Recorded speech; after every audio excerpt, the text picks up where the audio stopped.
I can be flexible about Wednesday if, since this is a much larger group, if it works better for others to meet at this time, I wouldn't mind swapping out on Wednesday.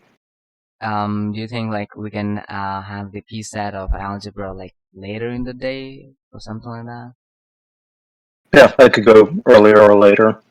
Okay, that sounds good to me too. Because the thing is, like I plan that we will have this one earlier to the P set, but like it would be quite tense. Okay, so do you think yeah, let me know what works out for you on Wednesdays the P set, because that's just two of us, so we can make it work. Yeah, just make a decision about this one, and then tomorrow, when we meet for the algebra, we can Yep, decide what we're going to do. yep. Tomorrow we're meeting for Galois theory. Yeah, Yeah. yeah. Okay.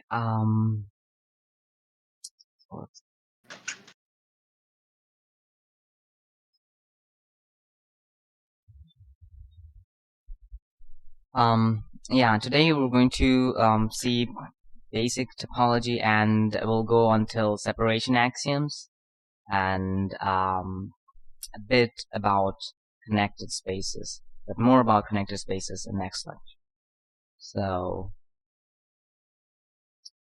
I'm just going to put definitions out there, and I would ask people, because I assume people to know all about this, like some examples for these definitions, so that we can have some kind of interaction.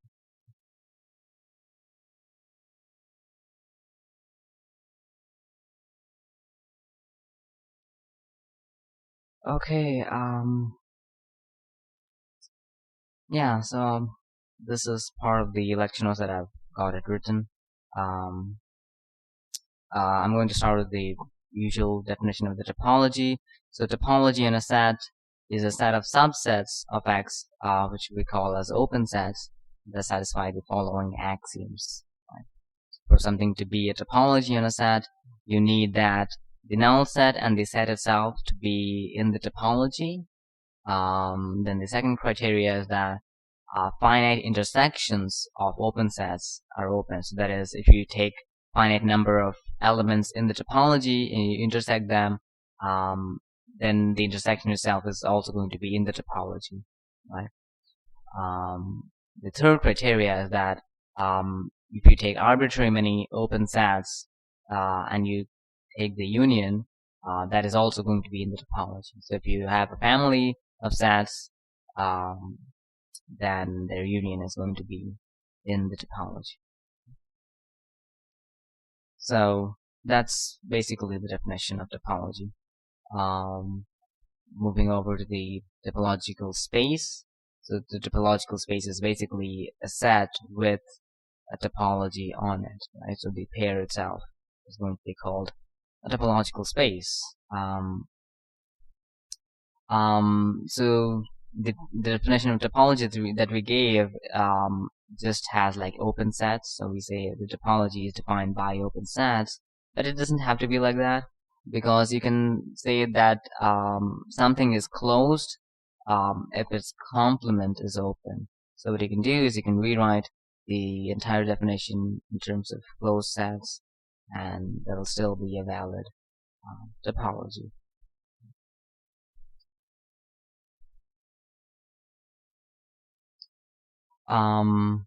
Okay. So there's one of the like immediate conclusions when you can get from this is that a set is going to be open in a topological space if and only if for every point in this set there exists an open set UX which includes this point, and it is included within the set that we consider, right? So this is easy to prove, and people who are familiar with topology probably can just check it immediately. But sometimes this kind of formulation is useful. From this, we can extend something called a neighborhood. So a subset U, if you have a subset U, then V is going to be a neighborhood this should be U. It's a typo. If there is another open set which includes U and it is included within V, right? So that's the neighborhood. It's another subset which includes the original subset.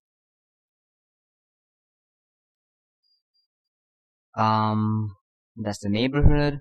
Then another important thing about topological spaces is that you can have a basis. Right? So a basis is basically a collection of subsets that satisfy these things, but it's not yet a topology. So it's just a collection of subsets such that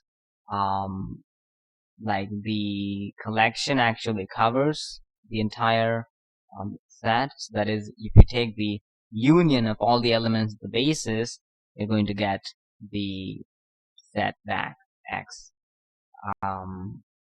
And the second criteria is that if you take two elements in the basis and you take something in their intersection, then there's going to be another thing in that intersection which is going to include that point.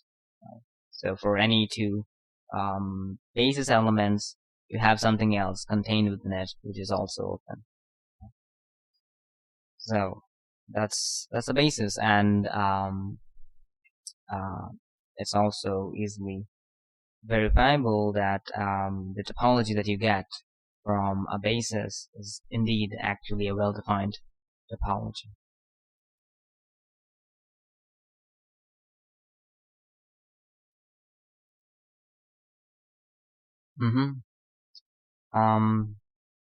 Then we'll talk a bit about limit points and convergence. So limit point is going to be a point on a set if every open set containing the point contains at least another point which is distinct from P. Right? So that's the limit point, but you can say it in another way in terms of sequences. So if you have a sequence x1, x2, x3, dot dot, then every open set containing the limit point P contains finitely many terms of this sequence. And that's another way of talking about limit points. And if you have this condition, then you say that the sequence is converging to the point P. But we're not going to get too much into convergence because we don't really need that.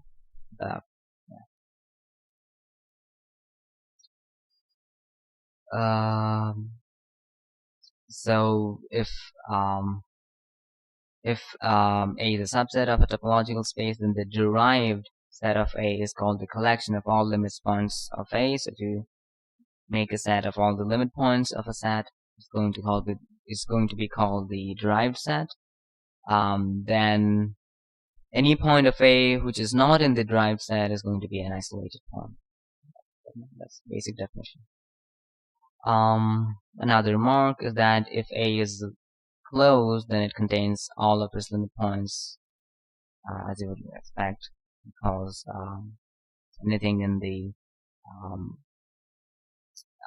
anything in x minus A is going to be open. As A is closed, x minus A is going to be open, and is going to contain the point x, but no points of A.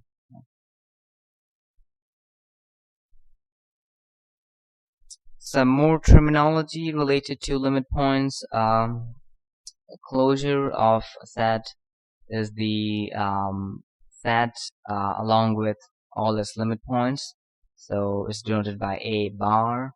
A bar is equal to A union the limit points of A, and as you can see, the limit points, the set containing the limit points is a closed set, as we define. The closure actually happens to be the smallest closed set that contains the set itself. Okay. That's the closure. Then now another analogous definition is that of the interior, right? So the interior of a set is the union of all open sets of A, right? As you could guess, so this is the exact opposite. It is the largest open set contained in A, right? Because it is this union of all the open sets of A. And using this complement and closure operation, you can actually make 14 distinct sets from one given set. And if you know this amazing book on counterexamples in topology, you'll find one of the examples has a graph which shows the 14 distinct sets.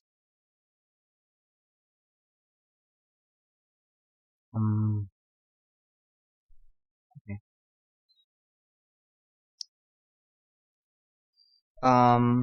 Moving on to the next terminology, we call something as the boundary of a set, which contains all points which are in the closure but are not in the interior, right? So the boundary is the closure minus the interior. And using this, you can also say that two sets A and B are going to be separated if you intersect one of these sets with the closure of the other, you get the null. Right? So yeah, and I similarly would say that a set is going to be a set in a topological space is going to be connected if you can't write it as the union of two separated subsets. Right?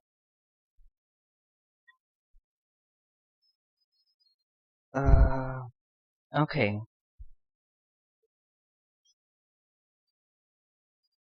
So let's see. We have defined what a topology is. We have defined what a basis is. So I would like to know from people here, like, give me some kind of example of a topology, like anything like the Euclidean topology or anything in the complex plane, and I would like them to kind of explain how it is a topology and a few properties of it.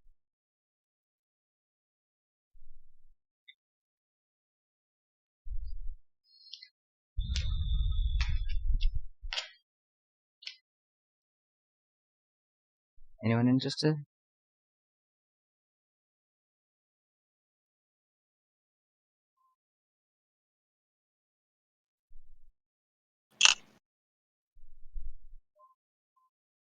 My favorite topologies are the metric topologies. So, like using the normal distance formula.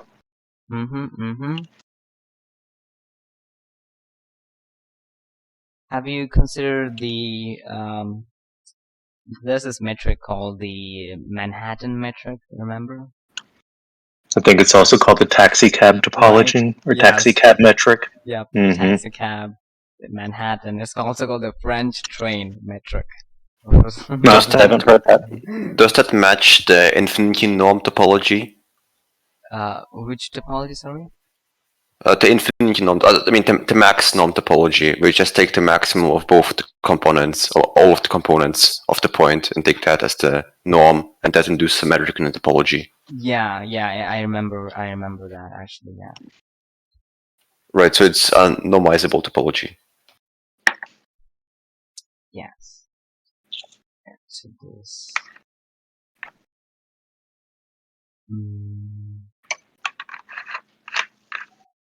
Right, so we had those lecture notes which contain this amazing topology. So this is your French train distance or Manhattan, whatever metric.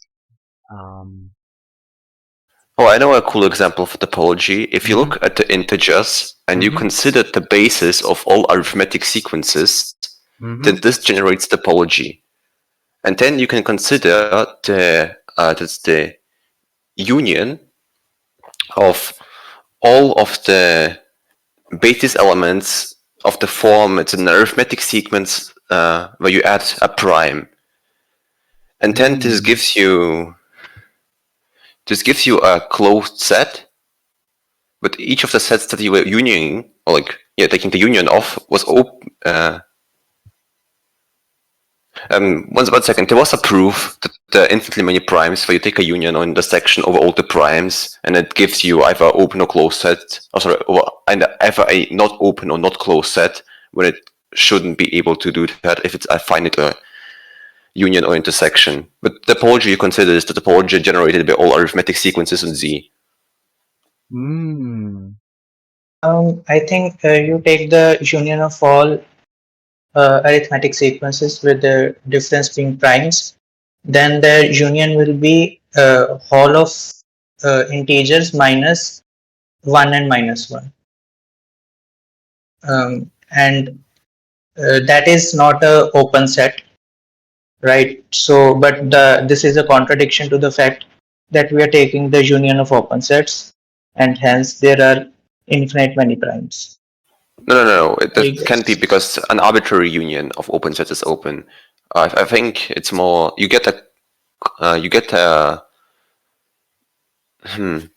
think you take the complements of all of the arithmetic sequences, and then you take the intersection. No, then you take the union of those. Something like that. Interesting. Yeah, it was maybe it was something I don't remember, but I do remember that the union is equal to integers minus 1 and 1. So there you get a contradiction.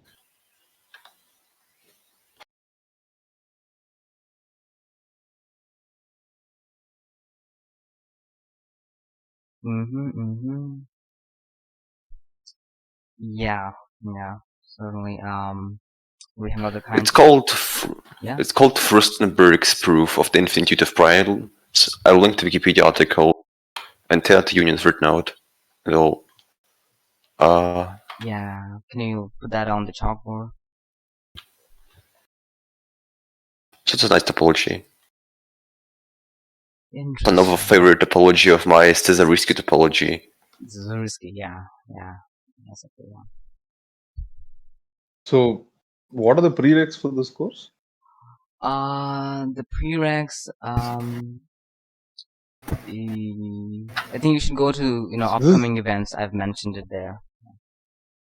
Okay. Upcoming events.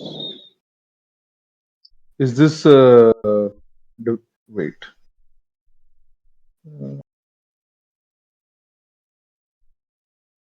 Okay.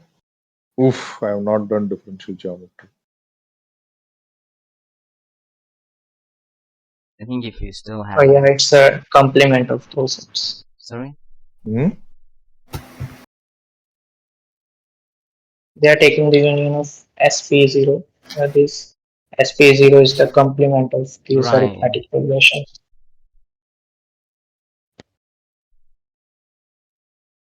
So the main part of the proof is showing that these basic open sets are actually open and closed both. That helps. Okay, I think this is above my pay grade. I'll drop out. Yeah, is this one? Interesting. This was. I also like this RK topology, where we have open sets which are normal unit intervals, as well as sets of the form AB minus K, where K is the union of all 1 by n real numbers, where n is a natural number. That is a kind of, it helps to actually give counterexamples in many of the topological properties like regularity and normality. If you're looking for counterexamples, another good topology is the Sierpinski topology. That's the topology on 2 points where exactly one singleton is open. Yeah, that is also it's actually, I guess, T0 space, but not T1, something like that.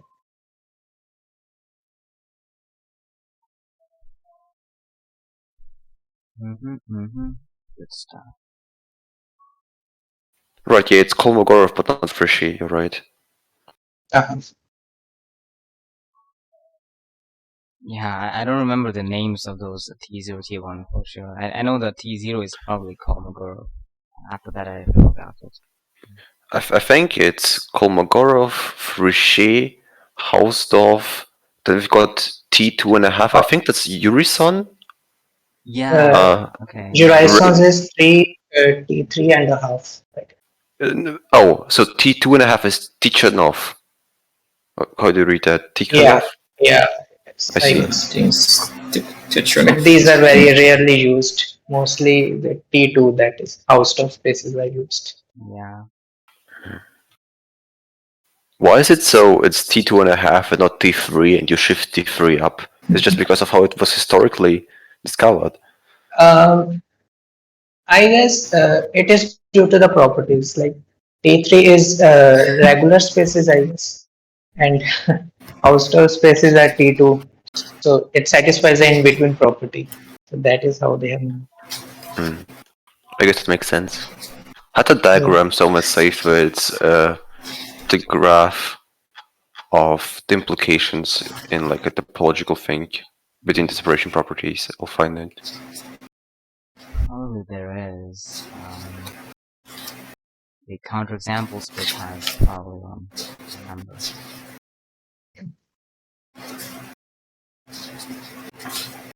Does someone know the proof of that Divya mentioned? Like there can be only 14 distinct sets that can be made. You can repeat it? The fact that there are only 14 distinct sets that can be made out of operations of interior and closure. Oh. I believe it's just computation. You consider all the possibilities that there are, and then reduce it down. Then you find an example that's actually 14. But only one example won't satisfy that. Like you can make infinite of combinations. Like how you are going to reject infinite of them? Oh, actually, I was right. Urison is 2.5, not 3.5.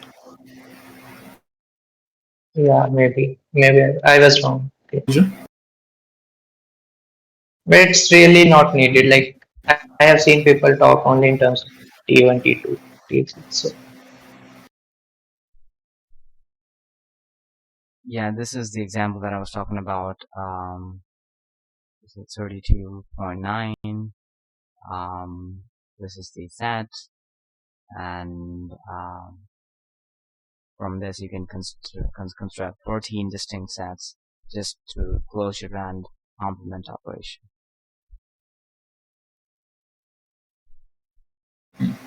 do you know any proof of this? I don't know a proof. I tried it once. Yeah, I think for this, you can just work it. You're cutting out. Yeah, I remember seeing it. I remember seeing it before. This example? Well, not the example, but the statement that there's 14. You can get 14 sets using closure and complement. At least I think I remember it.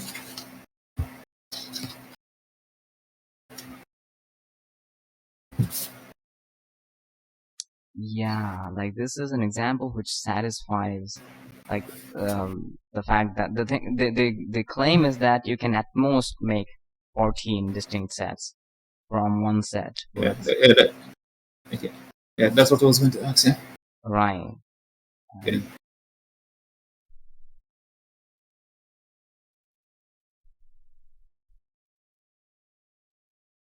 Interior, but this piece. So maybe what will open. Okay, maybe the complement. This piece.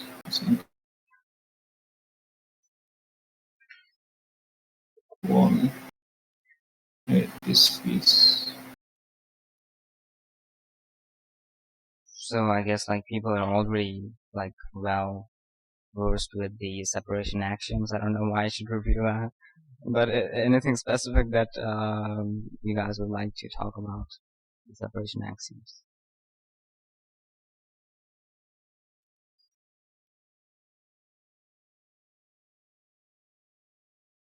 Ah, yeah, Kolmogorov, Roche, Hausdorff. Just wanted to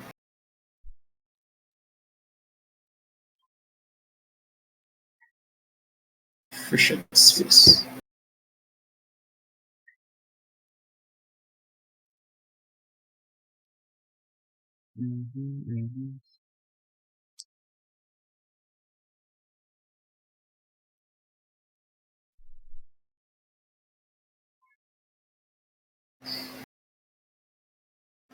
Never used Quotient spaces before. Yeah, T1 is pretty common.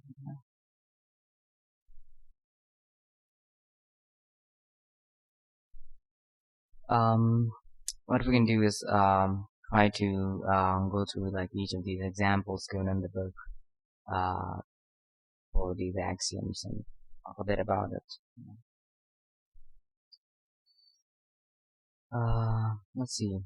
So T0 says that if you have 2 points, if you have A and B in X, then there exists an open set O in the topology, such that either A is an O and B is not an O, or B is an O and A is not an O. That's T0. Either one of them is in the open set.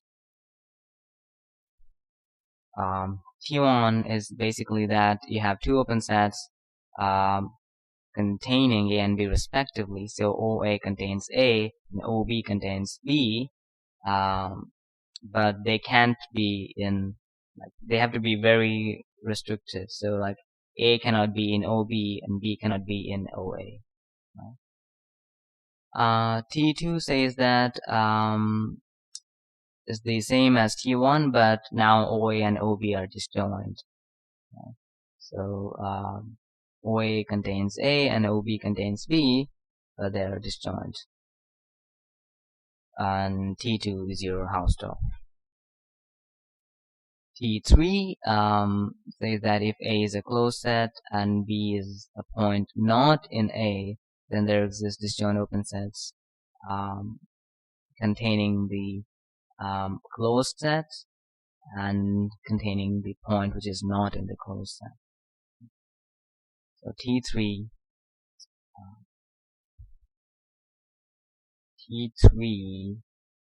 that I'm forgetting is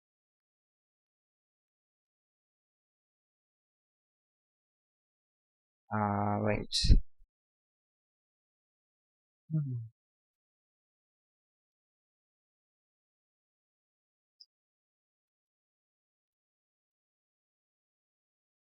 Yeah, T3.5 is T3.5 is not Irusan. Someone said it is. Wait, T2.5 is completely Hausdorff. T3.5 is completely regular or Tikhonov. Yeah.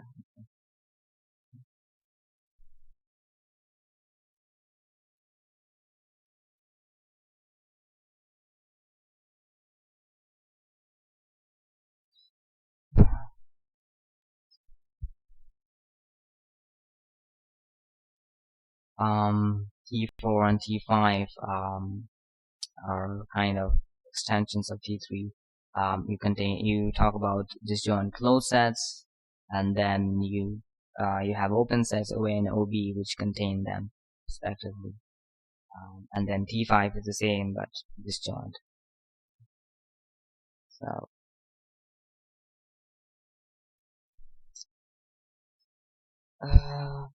yeah.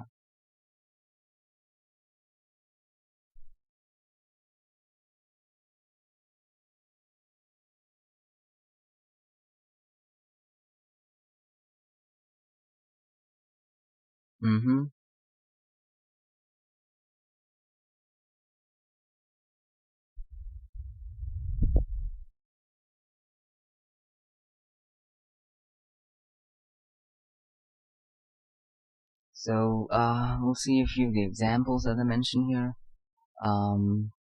Each of these axioms is independent of the axioms for topological space, for sure, but they're not independent of each other, since, for instance, axiom T2 implies axiom T1 and axiom T1 implies axiom T0.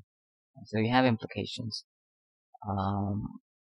There are, on the other hand, T0 spaces which fail to satisfy every other separation axiom. So you have a space which is just T0, but it doesn't satisfy any other. So as example 53. Let's take a look at what that is.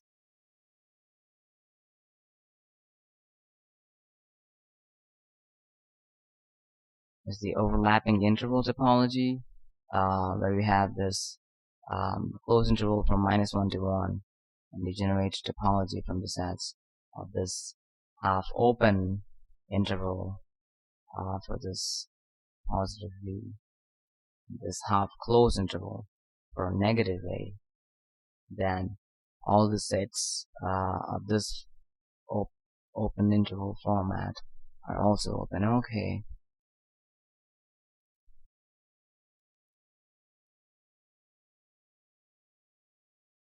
X is T0, but it's not T1, right? Okay. X is not T4 too. Because you can have, you can have -1 and 1 as singletons, but there's no disjoint neighborhoods to contain them.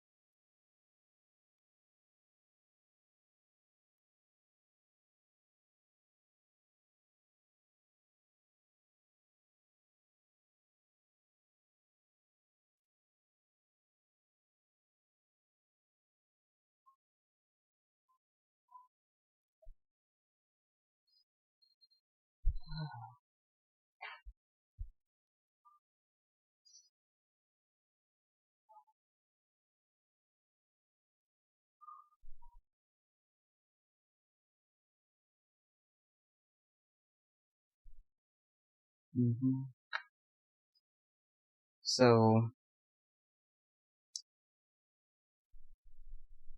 those are some of the things we do with the with the separation axioms.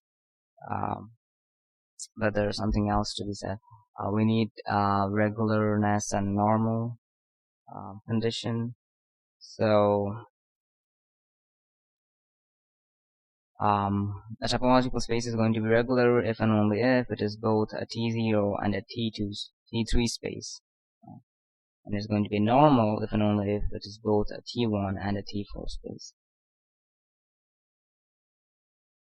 And you have the completely normal condition, which I don't think it comes up that much, but it is both T1 and T5.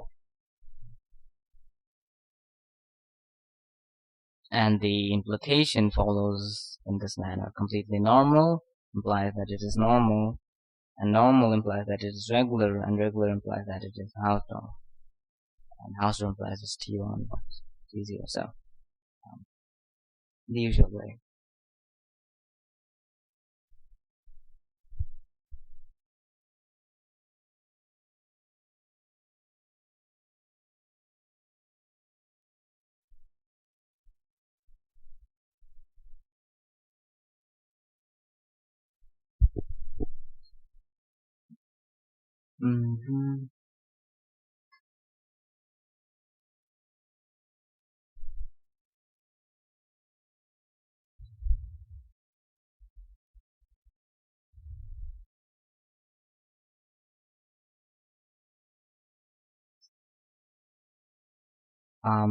Shall we move on to the mappings we can have between topological spaces, continuous maps, and other things? So if you have two topological spaces, a map from one to the other is going to be called continuous if the preimage of every open set is open. So if you have an open set in the topology on Y, then when you take the preimage of that, it's going to be open in the topology on X. That's your continuous map.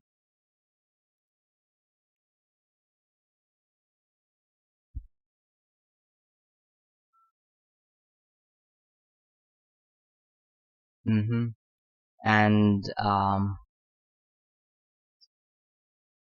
you have a few propositions which can prove a few things. For example, if you have a map between topological spaces, it's going to be continuous if and only if the pre-image of something is closed whenever the subset itself is closed.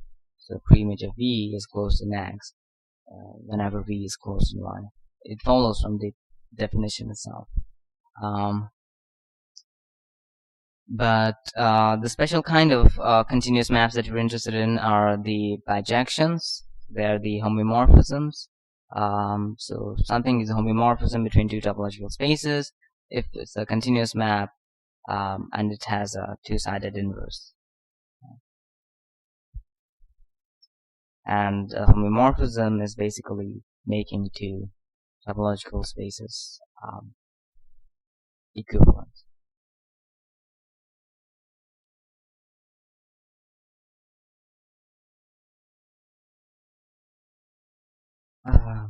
Okay.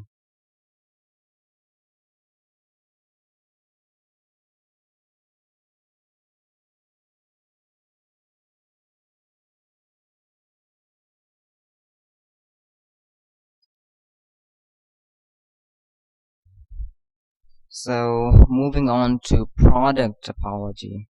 So the kind of topology you can have on the Cartesian product, right? So if you have two topological spaces, then there's this basis. It's not a basis, but it's like a family of subsets. So B of X cross Y contains all the Cartesian product of open sets from both the topologies. So we have Tx and Ty. You have open sets. You take the Cartesian product of all these open sets, and you get this family. And what happens is that when you take all these sets in this family and you take the union, that actually happens to be the product topology on the Cartesian product X cross Y. It is not the best defined here, and there's some confusion about it, but the notes that we used when we did topology on the server, we did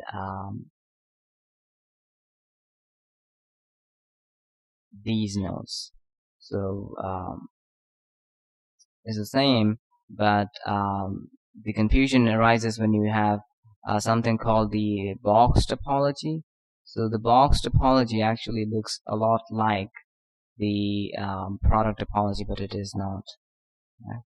So this on the product of like a finite number of like topological spaces, you have a kind of topology which is generated by this basis.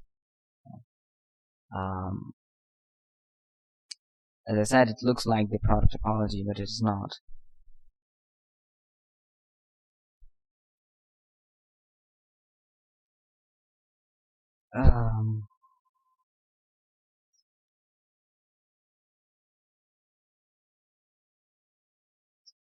So the box topology is going to be all the open sets that are subsets of X, and you take the product. That's the box topology. But the product topology is that, but your U, the open sets that you're taking as products in the basis, can be equal to the space only finitely many times. And there are a few things that one needs to check, but one of those things is that when you have like a finite number of topological spaces, then the box topology and the product topology are actually equal. But when your I is not finite, then the product topology is going to be coarser than the box topology. And coarser in the sense it's going to have less open sets than the box topology.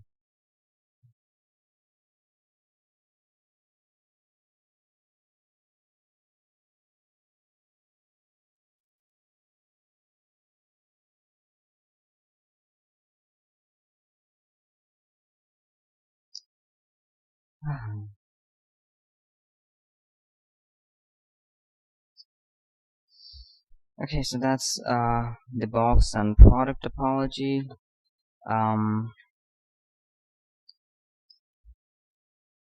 There you can do a few other things with it. For example, you can define this weird metric on Rn, which is like this: the supremum of the norms of the differences. And what happens is that you use the uniform topology to be defined in using the metric that we just saw. So the uniform topology happens to be this. Yeah, I think one should go through this proof. When we were doing this proof, it took us kind of like 2 days just to understand this, because the notation is pretty bad and it's kind of confusing. But if people are interested in these kind of topologies, they can take a look.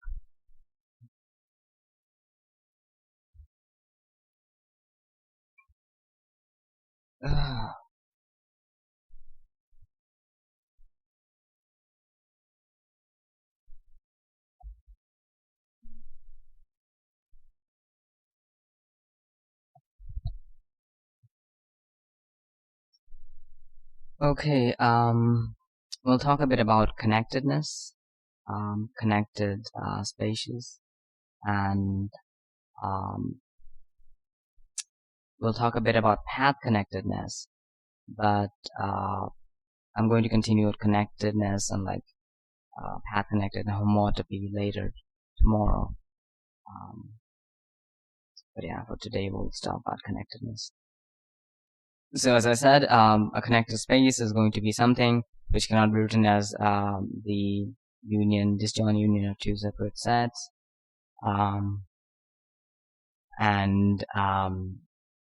If this kind of follows that if your space is connected, and if you have a subset which is open and closed, then that implies it's either the null set or it's the whole set itself. And this is actually something very useful. Useful in the sense sometimes it helps you in proofs.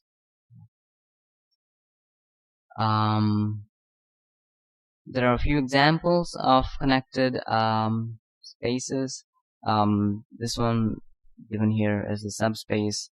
The closed interval of R is connected.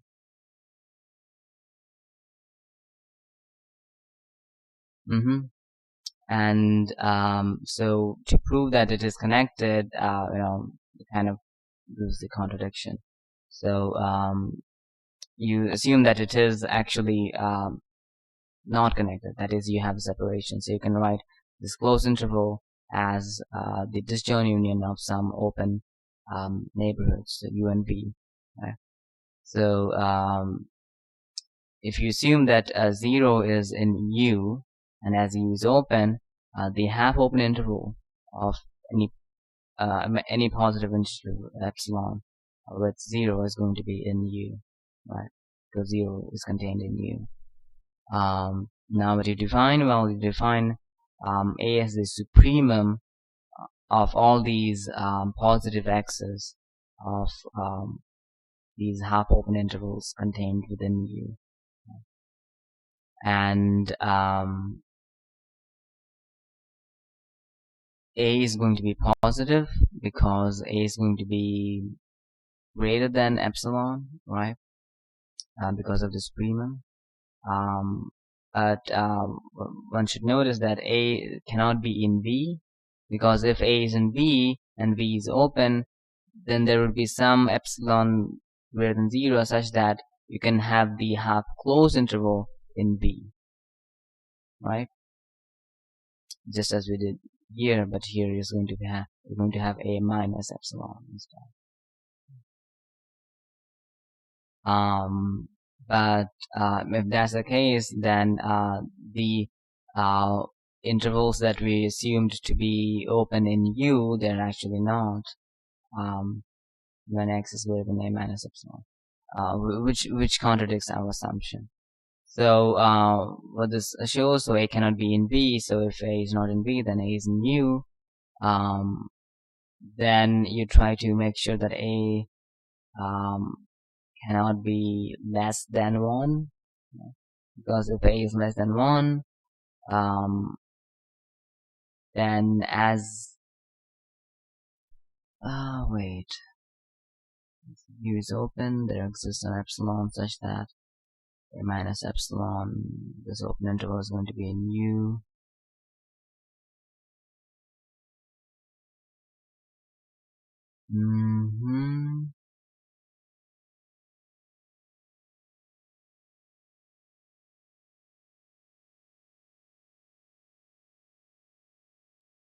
Right, yeah, because if A is less than 1, you're going to contradict the supremum condition we had.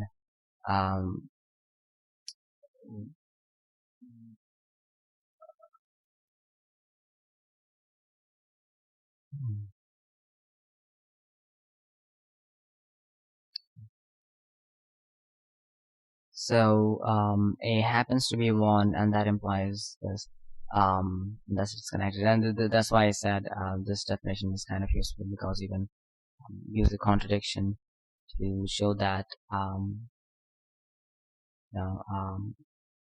one of the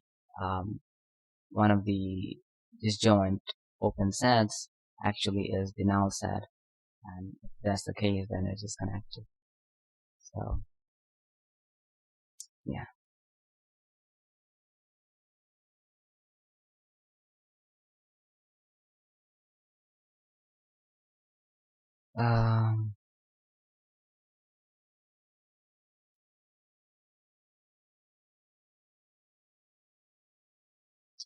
Let's see, there are a few other things to be said about connectedness. This theorem, obviously, if you have a continuous function between two topological spaces, and if x is connected, then the image of x is also connected in Y. And it's easy to see, to say that. The proof is not that hard. Yeah.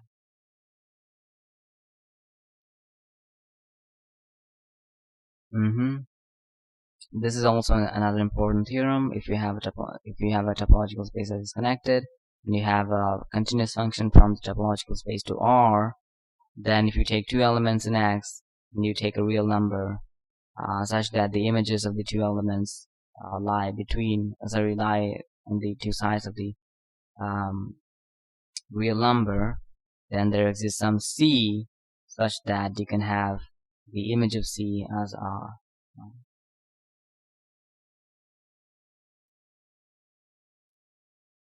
So essentially, just f of A and f of B are going to be real numbers, and if they're like they bound R, then you would have some C which would get mapped to some real number which would be equal to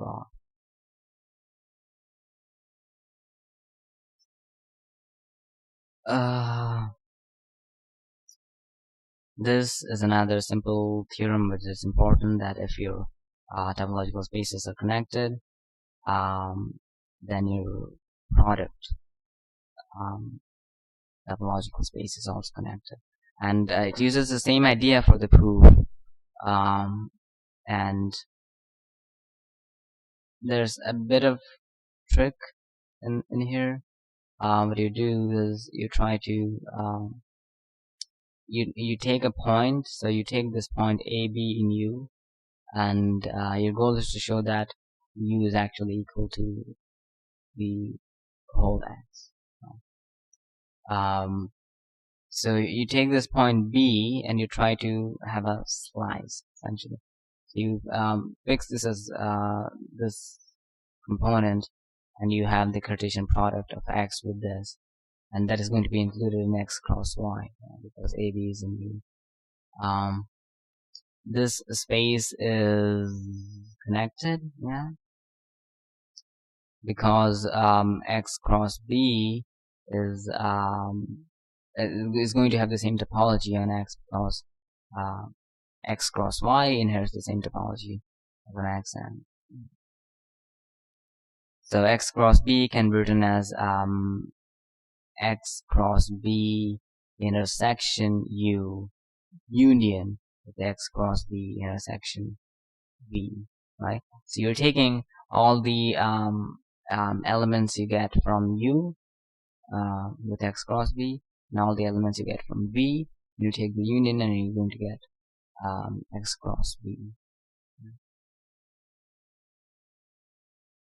And what we did was just write this thing as the union of two open and disjoint things, right? Because U and B are disjoint, so these two things are going to be disjoint too. Obviously, AB as an ordered pair is going to be in within this, right, within the first component of this union. So what this means is that X cross B is going to be within U, right? And you do the same for fixing a component in the X and having the whole of Y. So this is A cross Y. You do the same argument, you arrive at the same thing, that A cross Y is also in U, right? So so what this means is that for all X and for all points you take in X, the Cartesian product is actually going to be within U. And yeah, that's all you need.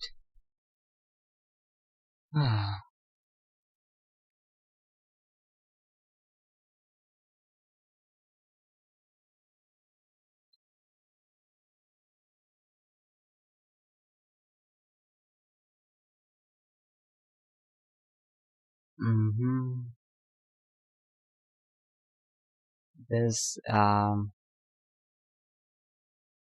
this was an interesting example when we saw it. R omega containing these intervals of real numbers with the box topology. So yeah, so this is a counterexample of an infinite product which is not connected. So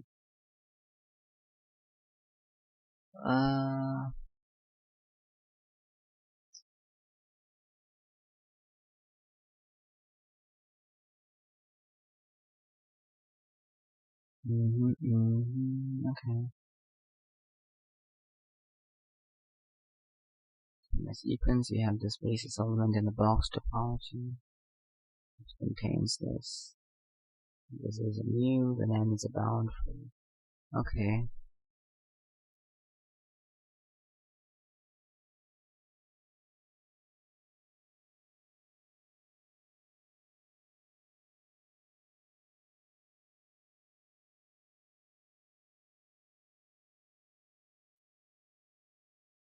So you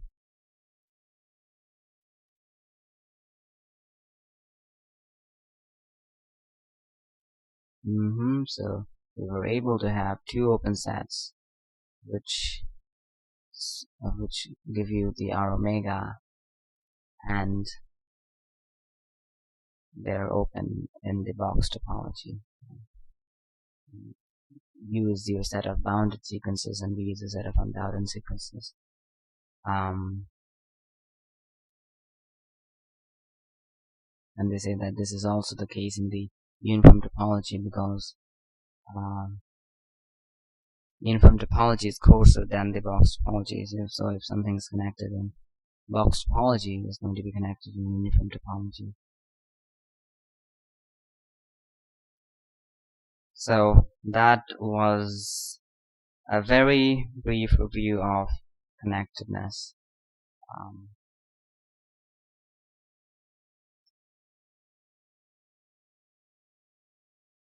And we'll see path connectedness and a few other things about compactness tomorrow.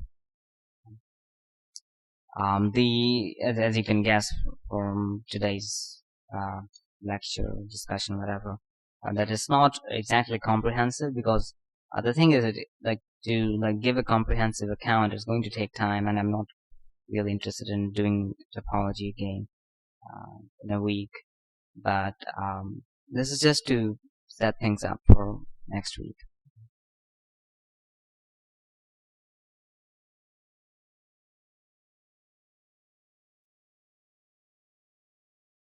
One of the things I anticipate needing to review is quotient topologies. Yep. Since we have to deal with all these identification spaces. Yeah, we are going to do that.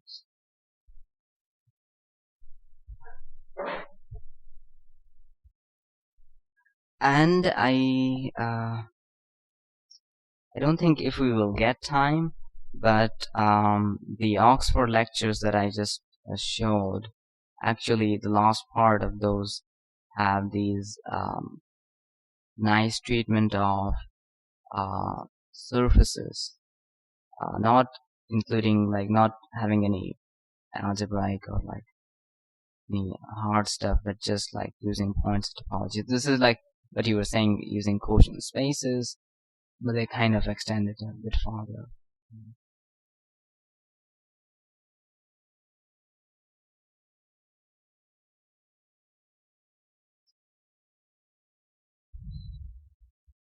You mentioned this uniform topology, right? Mm-hmm.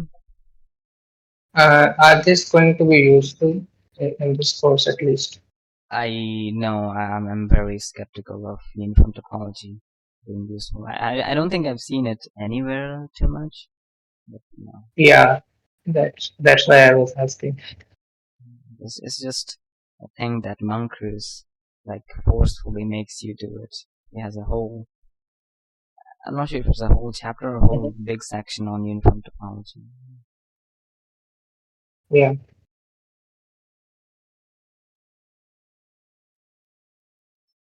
But yeah, we are actually going to soon make the transition into more geometric stuff.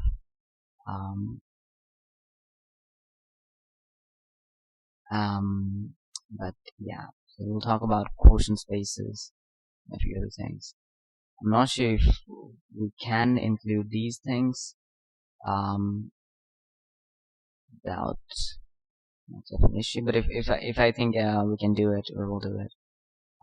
But anyways, we're going to see it when we do differential topology. So yeah, we're going to meet on Wednesday at 1:15 UTC. So that'll be 1:30 UTC. So that'll be around 2 hours early.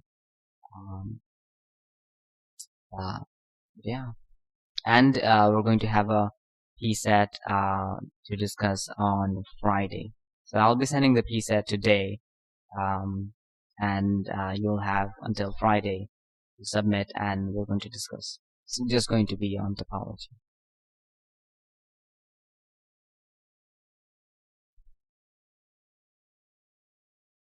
So you will be considering to change the time on Wednesday from next week onwards? The Wednesday?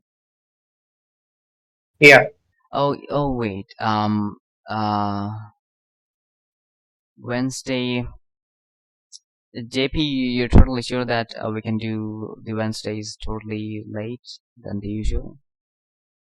I'm sure we can find some good time. Okay. That's nice. Then okay. So we'll 3:15, 3 like today, Wednesdays. same as today. Yeah, same time. Yeah. For this, yeah. This Wednesday also. Sorry. For this Wednesday also, we will be meeting at same time. Wednesday.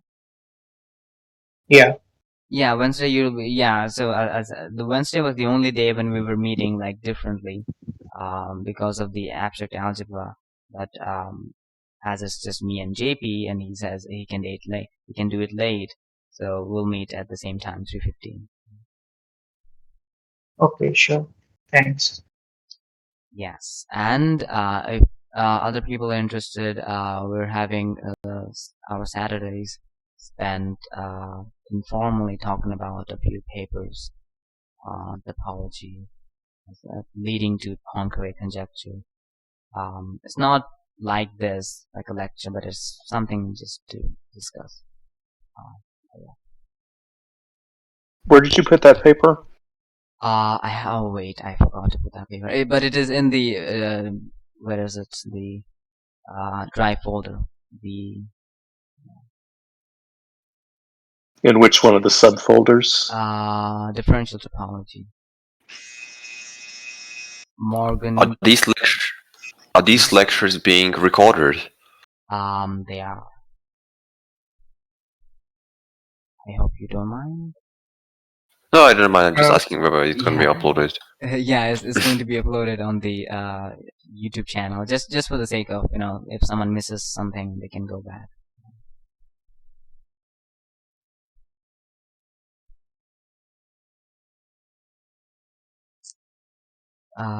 Yeah, about that paper, I haven't posted it in the channel, but it is this one. Gotcha. So, is it really readable at this level? Sorry? Is it readable at this level? We'll try. The thing is, this is kind of comprehensive. As me and JP already have background in differential geometry, kind of. We still need to review a lot of Riemannian stuff. But we'll try to, go through it as much as we can.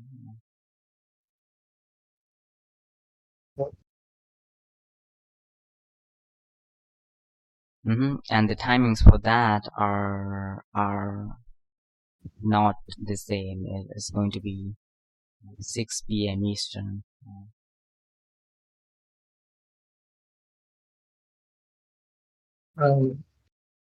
What's that in UTC? 6 p.m. Eastern would be I think 11 p.m. Yeah, 11 p.m. UTC, exactly. So we're from like that'll be pretty late for some people in the East. Yeah, if you're interested in that, join us. Apart from that paper, we're going to also read some Milner's paper. So it's essentially the Saturdays are like a way of informally talking about things that we're going to do in the course, reading papers and gathering other materials. So yeah.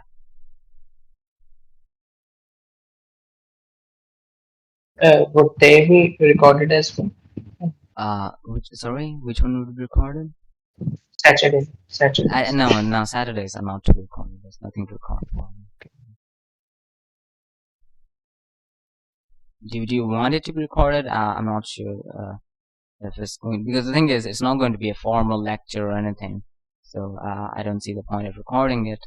But if someone finds it, yeah, I'm also not quite sure. Yeah. Because since it's an informal discussion, like if you are live in that discussion, then only it's really right. Okay, JP, okay, let me know what works out for you. We can probably change the time a bit. We'll see. Yeah, I'm just a little bit worried about overcommitting between the algebra and this one.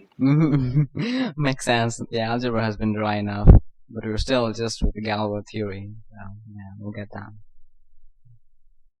Yeah, and when we meet tomorrow, we can figure out when we're going to meet on Wednesdays. Not a big deal at all. Yeah. So, okay, thanks everyone for joining, and we'll see you on Wednesday. Thank you. Great job. See everybody on Wednesday. Yeah.